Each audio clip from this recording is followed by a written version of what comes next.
and build a relationship with a dealership that's been here longer than anybody in Southern California. Thanks a lot, guys. Enjoy the video. Alright guys, so let's jump into a walk around on this 2019 FLHR Road King in Barracuda Silver. So basically, a little brief history, the Road King came about in 1994, so the Road King has been around for a very long time. It replaced a bike called the FLHS, the Electroglide Sport. So for a long time, the Electroglides all had fairings on there, and they made a sport model, which basically was a fairingless touring bike. And so the Road King replaced that Electroglide Sport as the only fairingless touring bike in Harley Davidson's lineup. So the bike has been out for a long time, and it's had a lot of variations over the years. There was one in the early 2000s called the Road King Custom that was a little bit more of a minimalist styling, kind of like the Road King Special of today. And then there was a Road King Classic for a long time that had leather bags and laced wheels, which my understanding you can still get in South America, but in North America all you can get is this Road King Standard. So starting from the front, you got a 17-inch impeller wheel on there.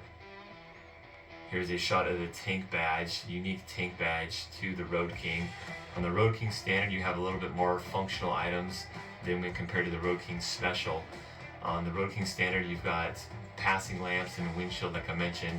Here's a shot of the 107 cubic inch Milwaukee 8 engine. This engine was applied to the touring chassis bikes in the 2017 model year.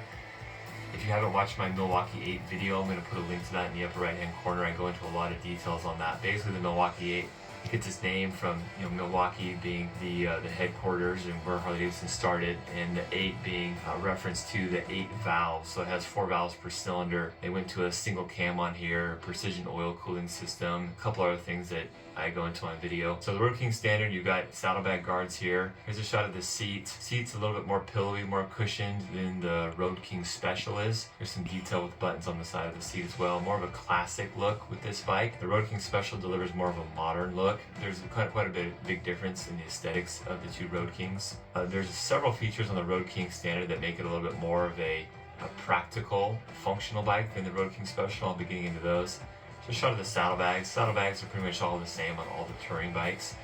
Here's a shot of those pins. Those 2 pins you spin counterclockwise to pull off the bag. And then you've got this single latch system that came about with the Rushmore project that was launched in the 2014 model year. Makes it a lot easier to open and close the saddlebags now with just one hand. So going to the tail end here, you've got the classic lighting situation, single tail light that is real retro looking with the lollipop style, turn signals in the rear. Again, that's quite a bit different. That's a big contrast from what you see in the Road King Special. Here's another shot of those saddlebag guards there. A lot of chrome on this bike. That's really the biggest cosmetic difference that you notice right away between the two Road Kings is the Road King Standard still has all the chrome on it. There's your horn cover there. They changed those horn covers when the Milwaukee 8 came out in 2017 as well. So here's a shot of the inside of your windshield here. Here's a shot of your fuel gauge there. I just clicked on the bike so that you see the fuel tank going up there. Here's a shot of your instrumentation. Taking the gas cap off here. You got 6 gallons of gas on this bike. 91 octane in California. Harleys usually are going to want premium fuel, premium grade fuel. So here's the switches. You've got cruise control on this bike as a standard option. It's been that way since 2014 model year with the Project Rushmore. And you got your horn and your light switches over there. Here's the switch for the passing lamps there. I'll give you guys a shot of that.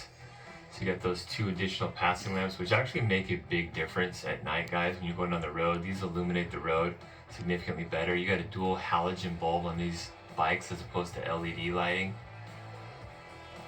But I'm a big fan of the additional passing lamps. I put them on my street glide. That trigger switch there is going to cycle on this little digital screen here to let you know that you got the clock there, you got your odometer. You've also got a gear and RPM readout as well, which is where I typically ride with my bike on. And you've got a trip A and a trip B. Hold down that trigger switch to zero out your 2 trip meters.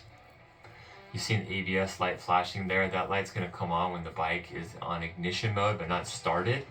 Once you get rolling about 10 miles down the road, that ABS light should go out. If it doesn't, you know something's wrong with your ABS system. So check out your ABS if when you get the bike up to speed, if the ABS light is still flashing. So let's go over to the Road King Special here. So Immediately you're going to notice everything's all blacked out on the Special as opposed to the chrome. So quite a bit different overall cosmetic look to the Special. Also no windshield on this bike from the factory, and you just have this single headlamp coming off of it. Kind of went along the lines of less is more on this bike, make it a really clean, custom looking bike.